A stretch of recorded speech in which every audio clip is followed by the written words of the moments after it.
Para hadirin dan hadirat yang dimuliakan oleh Allah. Kalau seandainya kita berbicara, yang paling penting ada pendapat seorang alim dari alim ulama, maka semua perkara itu adalah khilaf. Kalau seandainya begini model cara orang beragama, maka tidak ada yang haram di muka bumi ini. Semuanya halal. Antum mau mut'ah? Mau mut'ah? Mut'ah gayanya Syiah mau atau tidak? Kalau antum mau, ada pendapat sahabat Nabi SAW membolehkan mut'ah. Antum mau mabuk-mabukan? Mau? Minum-minuman keras mau?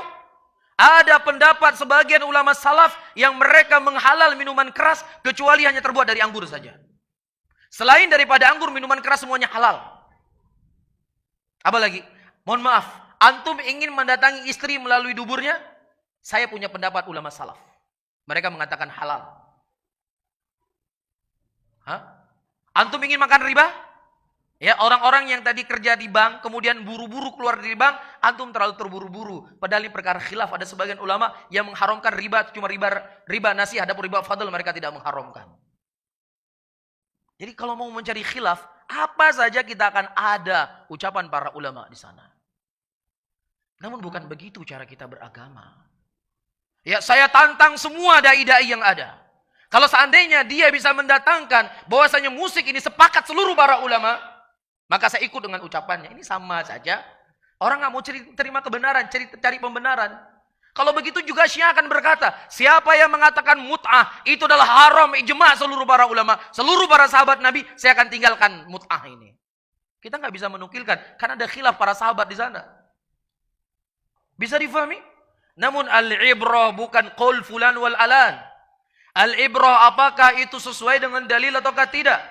Allah mengajarkan kita dalam Al-Quranul Karim, innama kana qaulal mu'minin idza du'u ila Allahi war Rasul liyahkuma bainahum ay yaqulu sami'na wa ata'na.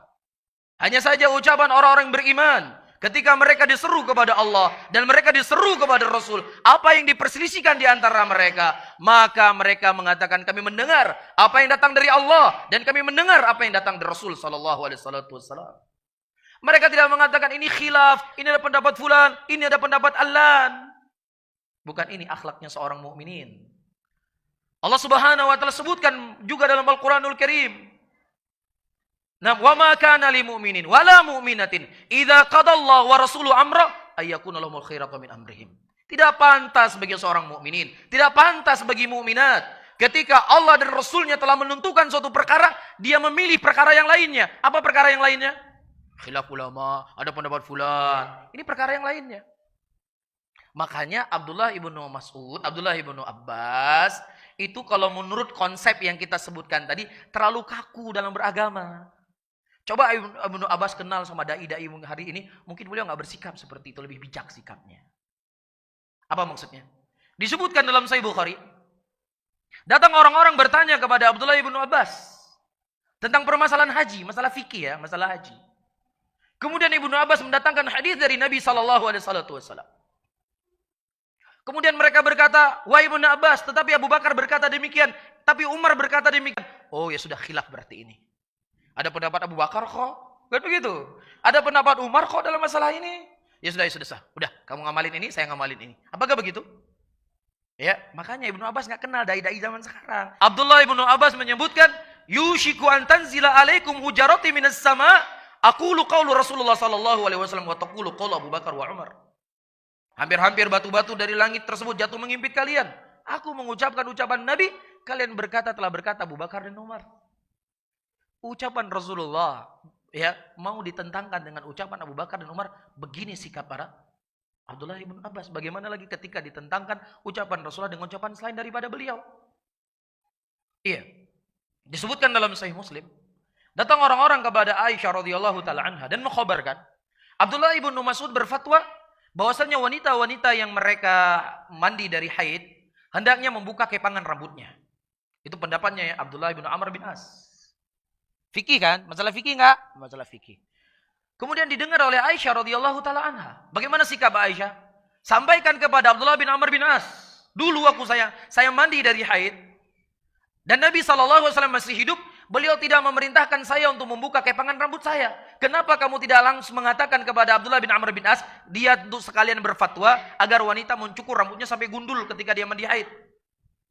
Ini sikap ta'zim li hadithi Rasulullah sallallahu alaihi wasallam. Oleh karena itu kata Imam Syafi'i rahimahullah, ya tidak halal bagi seseorang ketika setelah jelas hadis yang datang dari Nabi Muhammad sallallahu alaihi wasallam kemudian dia memilih petunjuk yang lainnya. Ini diantara hawa nafsu yang syaitan masuk dalam bab khilaf.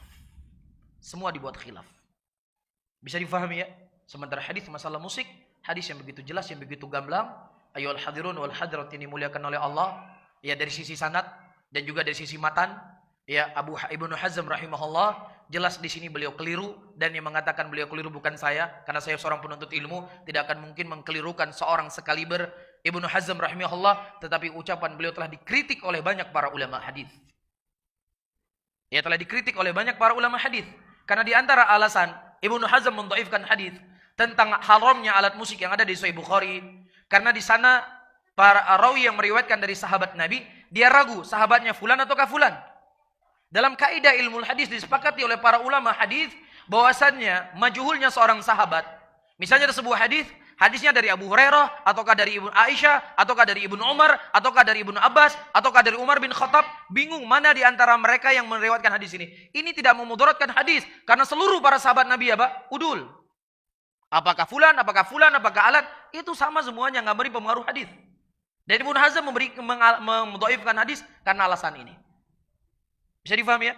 Ini pembahasan ilmu hadis. Al-muhim, saya ingin mengisyaratkan para ulama telah banyak membantah ya ucapan Ibnu Hazm ketika mendhaifkan hadis ini. Nah, kalau seandainya hadis ini dhaif, tentang alat musik itu bukan hanya hadis ini saja.